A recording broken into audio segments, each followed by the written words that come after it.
Gepleyer Azatlyk Radiosu. Akşamyň haýyrly bolsun hormatly radio dinleýijiler.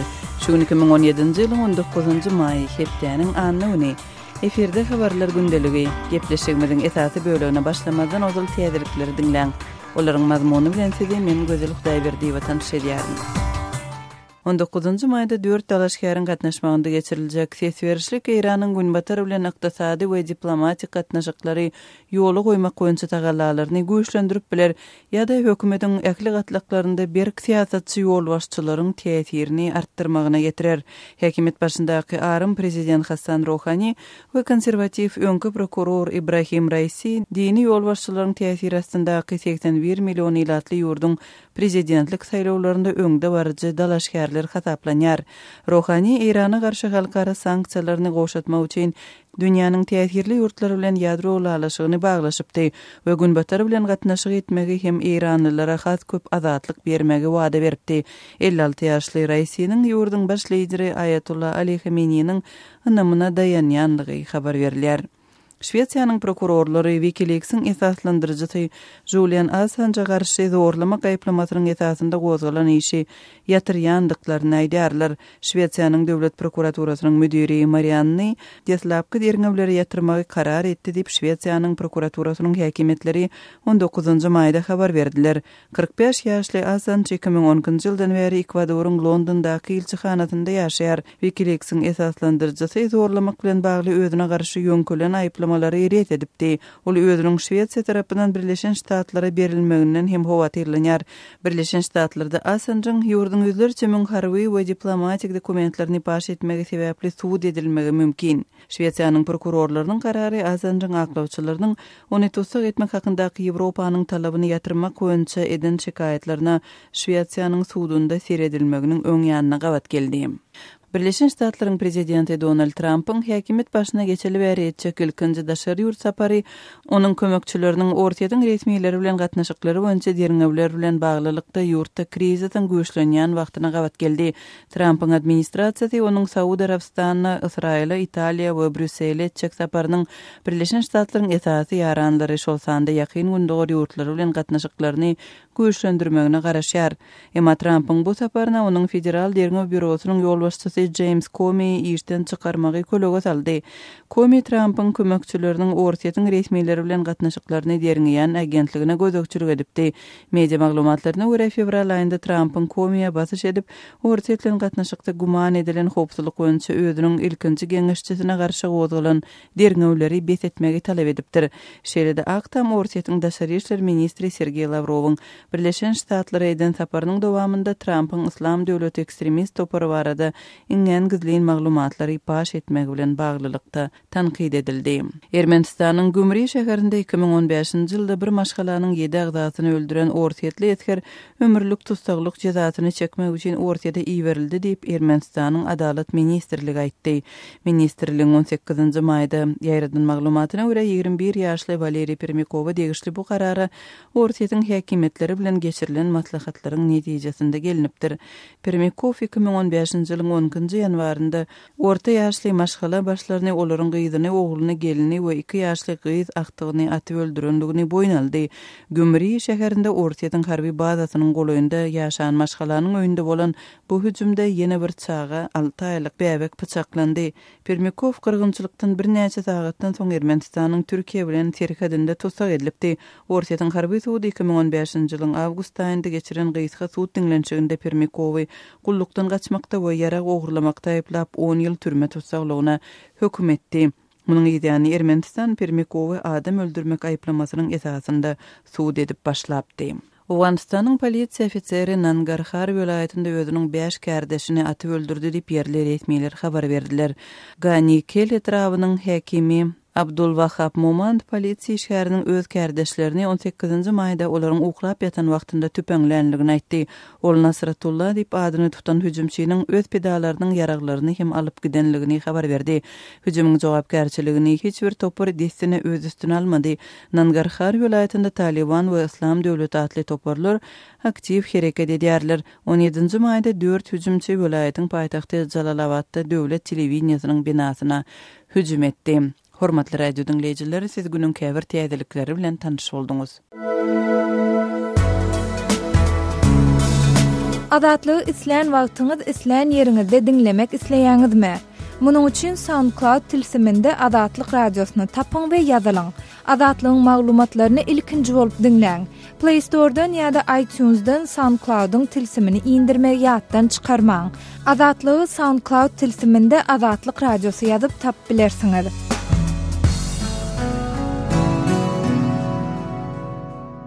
Gepleýär Adatlyk radiosy. Habarlar günnelik gepleşigimizi men Sehra dowam etdirýän. Özbekistanyň prezidenti Şavkat Mirziyoyew 2 günlük resmi sapar bilen Türkmenistanyň Günbataryndaky Balkan welaýatyna bardy. Resmi maglumata görä Türkmenbaşy şäherinde geçirilýän gepleşikleriň dowamında iki döwletiň we halkyň awadançylygyny üpjün etmeň maksatlaryna laýyk gelýän Türkmen-özbek hyzmatdaşlygynyň giň meseleleri ara alınıp maslahatlaşylýar.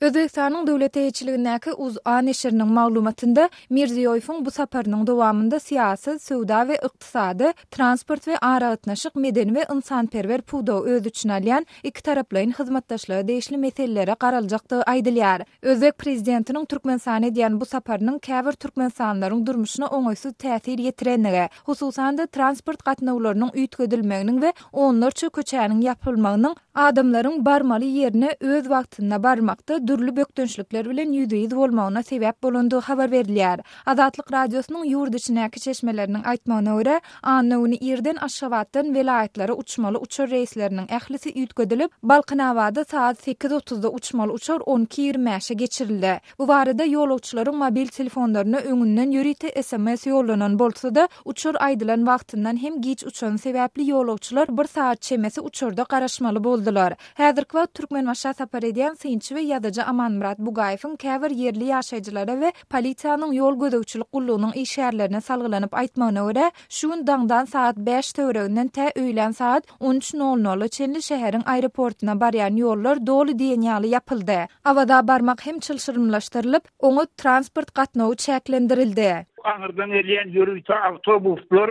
olar şol awazanyň edil barjak ýerine däller, orta urprany, Qırak buğzony düşürip gaýdýarlar, gary nere adamlar şol gurrunlaryna görä elbetde awazaýa häzir hiç kim goýberen okul, ýörüýte protokollarmyzy awtobusdan düşenden soňra köçäniň uğruna hyn berýän polisiýa işgärleriniň görkezmesine boyun bolup, şu köşeden ýöremek bolýar, şu köşeden ýöremek gadaganyň ýerinde boyun bolmaly bolýar diýerler.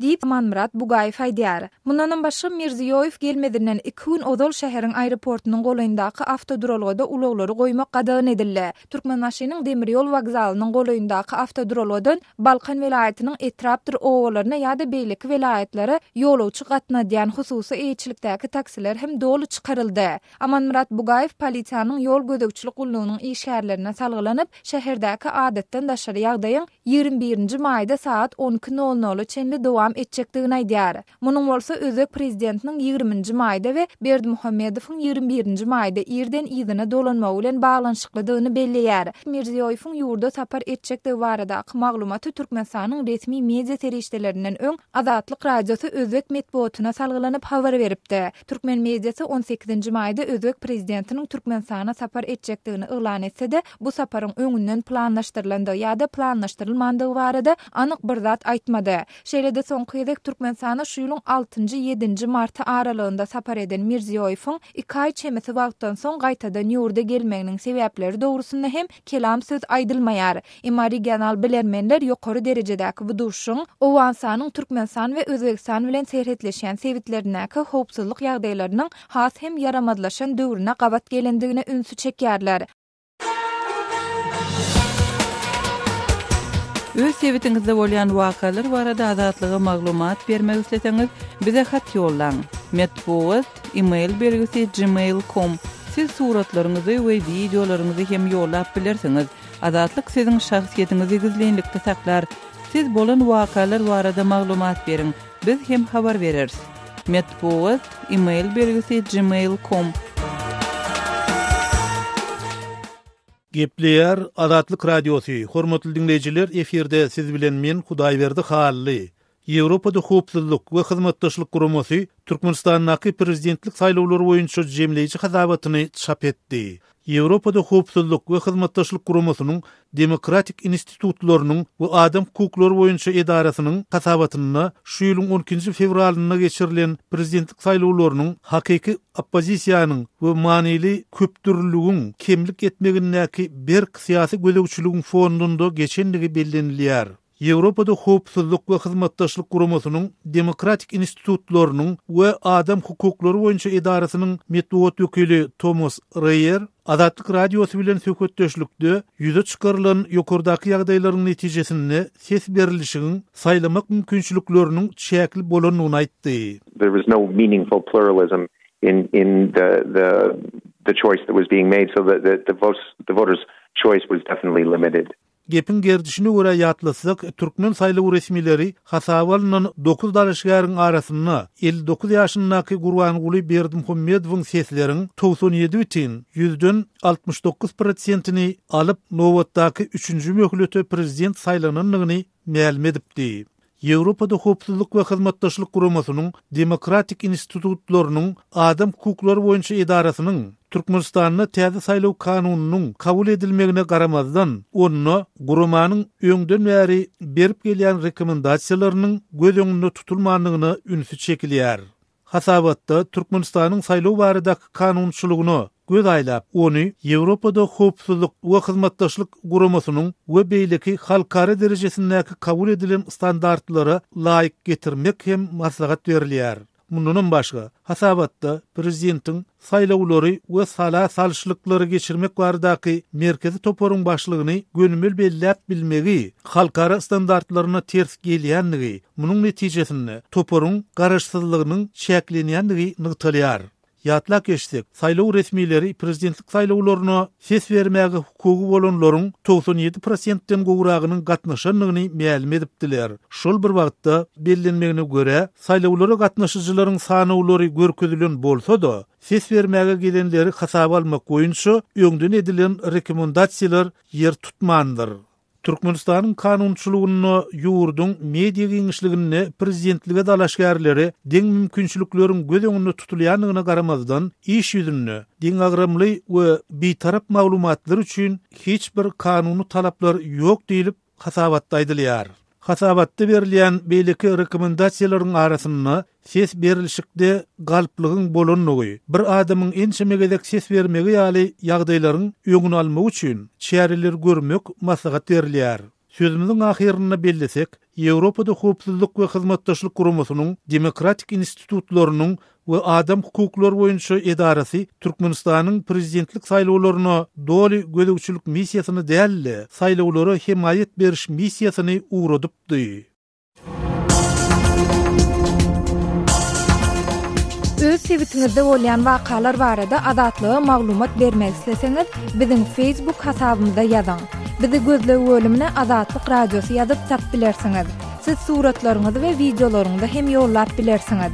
Azatlyk siziň şahsiýetiniňizi gizlinlikde saklar. Siz bolan wakalar barada maglumat beriň, biz hem habar bereriz.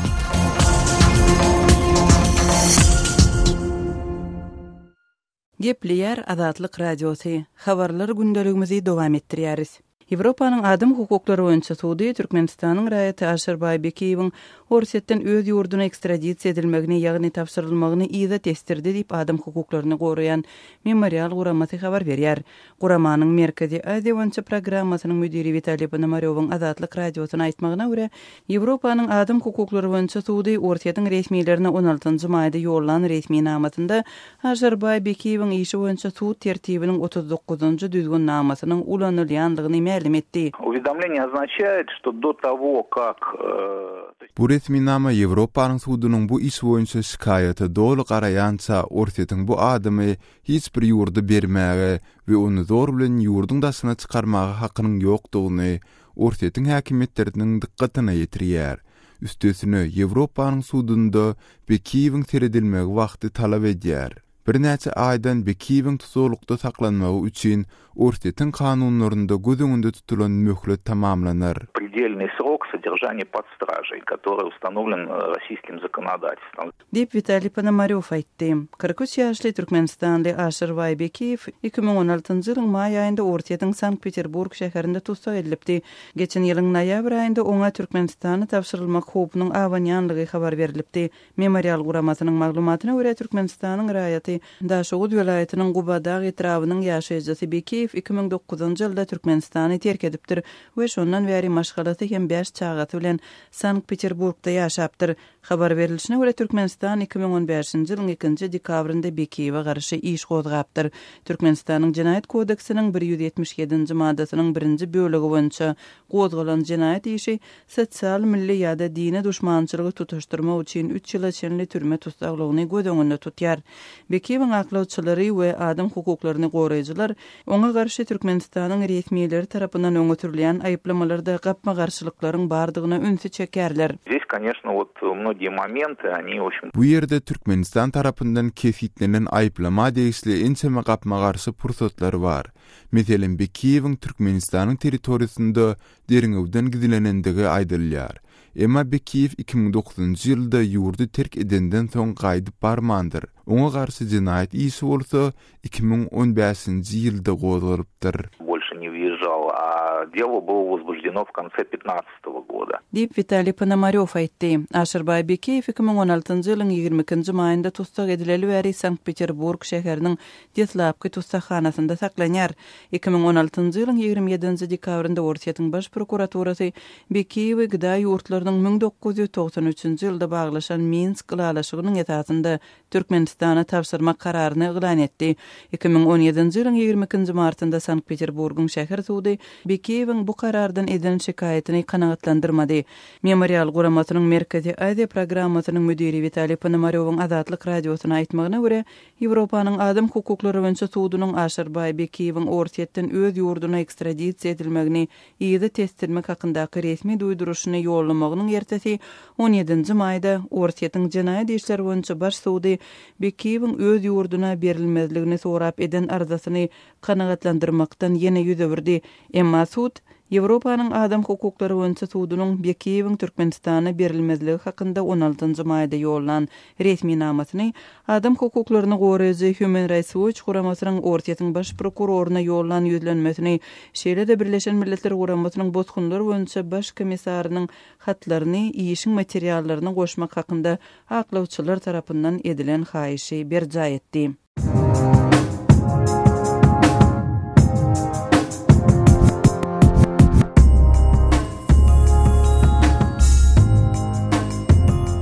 Gepleýär Azatlyk radiosi. Gadyrly dinleýijiler, Azatlyk radiosi türkmen raýatlarynyň haýyşlary esasynda olaryň prezidenti öz problemleri baradaky arzularyny eşitdirip bilmeklerine mümkinçilik töretmek maksady bilen hormatly arkadagatly ýürüýte rubrika başlaýar. Bu rubrikasyny siz öz kynçylyklaryňyzy beýan edip, olary efir arkaly eşitdirip, şeýle-de Azatlygyň web saýtyna, sosial ulamlardaky sahypalaryna çap etdirip bilersiňiz. Siz öz hatlaryňyzy Azatlyga hat üstü bilen telefon arkaly biziň ýerli habarçylarymyzyň üstü bilen ýetirip bilersiňiz.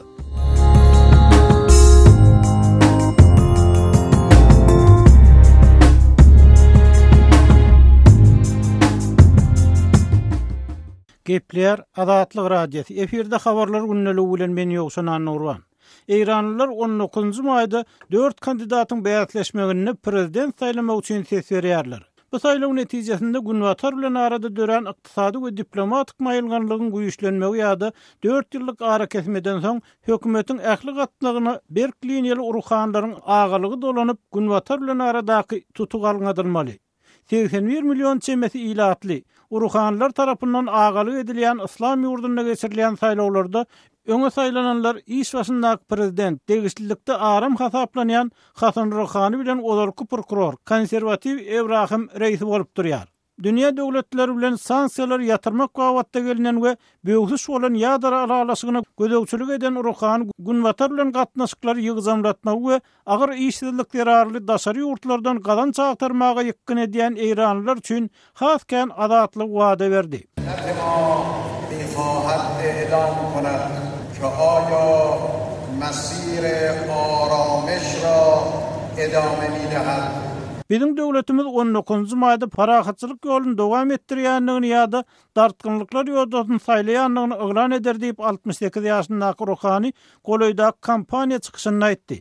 56 ýaşyndaky reýsiniň ýurdun iň esas şahsiýeti, ýokary lider, Eýranyň syýasy, haryw we dini ýarlyklar eline jemleýän we kampaniýany bolup ýa prezidentiň planlaryny ýatyryp bilýän Ayatollah Ali Khamenei tarapyndan ananylýan adamdy gaýdylýar.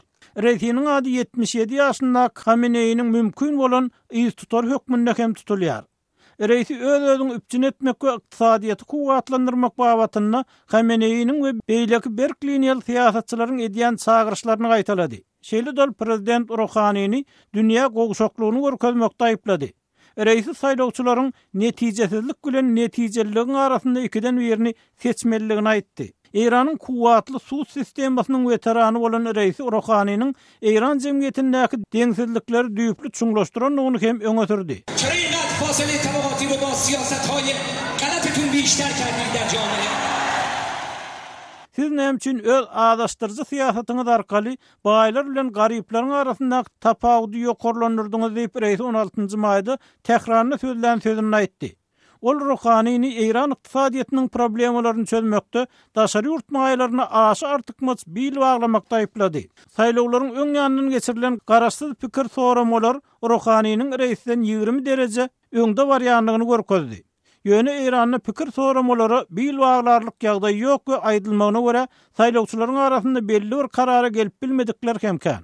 Aslında saýlawlara gatnaşmak üçin 6 kandidat tasdiklanan hem bolsa olaryň ikisi ses verişlik başlanmagynyň bir näçe güňden bäsleşikden çekildi.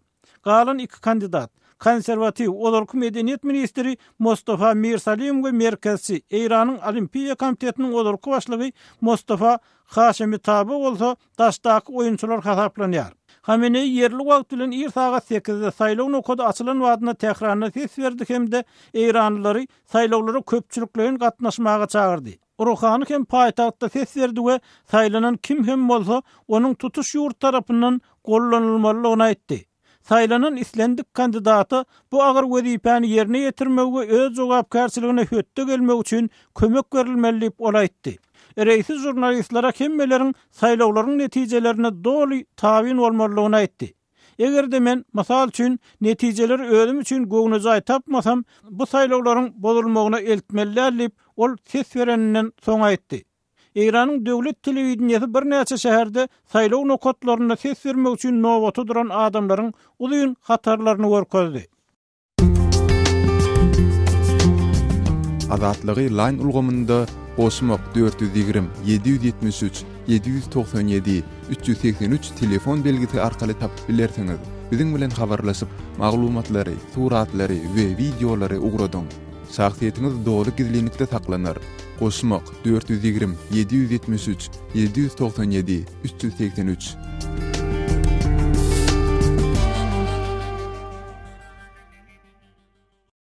Gepleýär Azatlyk Radiosu. Habarlar ünneligi gepleşigimizi Azatlyk Radiosynyň Türkiýedäki habarçysy Mendewlet Baýhan dowam etdirýän. Olimpiadanyň ýeňijisi Danyar Ismailow awtolow helakçylygyna uçrady. Türkiýanyň agyr atletika milli ýygynyna toparlanyjy kişedýän 25 ýaşyndaky Türkmenistanyň olimpiada ýeňijisi Danyar Ismailow Ankarada awtolow helakçylygyna uçrap ölüm bilen ýüz-ýüz boldy. Danyar Ismailowyň sürýän awtolowy ýol ýagtyldyň çyranyň diňini kakyp agdarly. Yarım sagatyň dowamyna ýyzyna şol bir ýerde bolan awto helakçylygyna 3 adam yaralandy. Türk metbuatyna berilýän maglumata görä Danyar Ismailowyň sürýän awtolowy Ankaradaky Şehit Halis Temir adyndaky Esenboğa aeroportunyň ýoluna Altyn Park seýilgähiniň öňünde ýoly ýagtyldyň çyranyň diňini bat bilen kakýar we agdarylyp ýoluň beýlik tarapyna geçýär. Ondan soň çyranyň diňi hem ýykylýar we Esenboğa aeroportuna gidilýän ýoly gatnawa ýapýar. Danyar Ismailowyň awtoýol helakçylygynyň bir näçe mund geçen soň Bayram Topçu atly bir Türk raýatynyň sürýän awtoulowy ýola ýykylan çyranyň diňini kakyp, ýoldan zyňylyp gidýär we iki ýoluň arasyndaky bir agajy kakyp durýar. Awtoýol helakçyligine yaralanan we kimdiňi anyklanylmaýan bir zenan iki adam wakanyň bolan ýerine gelen tiz kömek ulowy bilen goloýdaky keselhana äkidilýär. Polisiýa işgärleri wakalaryň bolan ýerine derňe geçirýärkä ýarym sagat soň ýene bir awtoýol helakçyligi ýüze çykýar. Esenboğa aeroportu tarapyndan gelen Mustafa Karakeçi atly raýatyň ýüklowy ol awtoýol helakçyligine uçurap hatardan çıkan awtoulowlary görmän Danyar Ismailowyň içinde oturan awtoulowyny kakýar. Ismailowyň içinde oturan awtoulowyny ýoluň beýleki kenaryna zyňyp goýberen ýük ulowy iki ýoluň ortasyndaky berkitmäni geçen soň durup bilýär. Wakada ýük ulowynyň sürüjüsi ýeňil yaralanýar. Danyar Ismailowyň ýarym sagatyň dowamynda bolup geçen iki awtoýol helakçylygynyň hem sagaman sypanlygy aýan edilýär. Awtoýol helakçylikleri sebäpli Ankaradaky Esenboğa aeroportunyň ýoly 2 sagat gatnawa ýapyldy. 2014-nji ýylda Türk raýatlygyna geçen Danyar Ismailow 2016-njy ýylda geçirilen Rio Olimpiada oýunlaryna Türkiýanyň adyndan çykyş edip agyr atletikada kümüş medala eýe boldy. Sözümüziň ahirine belläp geçsek, awtoýol helakçyligine uçuran Danyar Ismailowyň häzirki ýagdaýy barasynda jikmejik maglumat ýa-da kommentariýa almak Azatlyk radiosyna başartmady. Gepler Azatlyk radiosu. Eferde habarlar gündeligi programmamyz. Men Şaýmyrdan ulum rady Kabuldan. Demirgazyk Awganystanda şu ýyl göknar önümniň mukdary öňki ýyllara garanda has artdy. Onuň hem sebäbi yerli häkimetler göknar önümine garşy päsgelçilik döretmendir. Yerli ýaşaýjylaryň aýtmagyna görä, belki yerli häkimetler halky öz ýerinde göknar öndürmäge höweslendiripdir. Demirgazyk Awganystanyň Balx welaýaty öň göknar önüminiň arasy welaýat hasaplanýardy. Bu ýyl welaýatyň hemme etraplarynda göknar ekilipdir. Welaýatyň diňe bir etrapynda 10.000 hektar ýere göknar önüminiň ekilendigini Balx etrapynyň häkimi Emirgül Husaynxel aýtdy. Rapori 2000 girip zemine dadim ve sarasara diwli suali Balx diga wli suali hem amy kysma. Balx etrapynda 10.000 hektar ýere göknar önüminiň ekilendigi barada biz merkezi hökümete raport berdik. Böyleki etraplarda hem ýagdaý şeýle.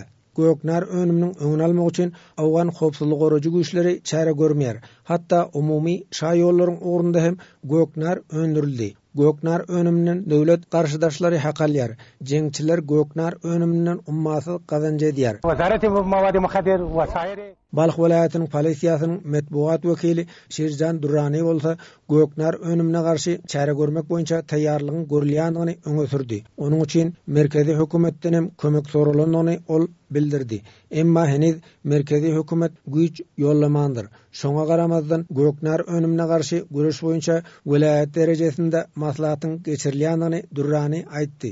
Reis mawadi muhadir Devleti Milli Qowagdary kandaki Marrakeş Türkmenler ırım edip öz ýerinde ajy öndürmezdi. Ýöne bu ýyl Türkmenlerem öz ýerinde göknar ekipdir. Mejburlukdan öz ýerinde göknar ekendigini jora geldi, gurrun berdi. Paxtamyz dogry baha barmady, şoň üçin bizler merdimazda göknar ekýän boldyk şu ýyldan. Şirket diýip bir bela jinpress diýem, şirket diýem, şul goýma berdi, soň saňynym bildir göknar ekýän boldyk şu ýyldan. Bizler mejburrak boldyk. Näder sonda ekmesek, paxtamyz pula barmasa mejburda bizler pula barýan zat ekmesek bolmaýar-da. Halky öz ýerinde göknar ekmäge yerli häkimetleriň mejbur edýändigini Muhammed Hasan Maksum aýtdy. Bizler biz halkyň ekýäni ekamasak başga çare ýok diýip düşünje bir pagany dadywaý çykýar. Näme üçin diýende mena bizleriň ekýän ekişimiz rahatymyz paxtaty. Paxtany bizleriň bazarymyzda sukut berdi. Bizleriň paxtamyz hiç bir harjyna ýeten ýok, harjymyz dolan ýok, rahmat mehnetimiz dolan ýok. Mejbur bizler şol halkyň ekýän göknarny ekamasak bolmaýan geplerden bizler şu wezaratlara barabar aýtdyk. Ana şoňa göre bazı merdimindana ekenem mejbur etýär döwlet. Demirgazyk Awganystanyň 9 welaýatynyň hemmesinde de göknar ekilipdir. Göknar önümniň öňküden 2 hesse artandygyny resmiýlerim tasdiqleýär. Jeňçileriň kontrolundaky sebäpleriniň bazarlarynda neşe maddasy azadana satylýar. Türkmenistan bilen serhetleşen Faryab welaýatynyň Şahwa Hoja Gowhar atly sebäptiň bazarlary ok yaragyň we neşe maddasynyň alınıp satylýan merkezine urildi. Türkmenistanyň serhet ýakasynda ýerleşen bu bazarlar jeňçileriň ýeçiliginde galýar. Jeňçiler neşe sowdasynyň hakalýar diýip ýerli geňeşiň deputatlary ma'lum edýär. Hormatly radio dinleýijiler, şunuň bilen habarlar gündeligimiziň şu günkü sanyny geçirip gutarýarys.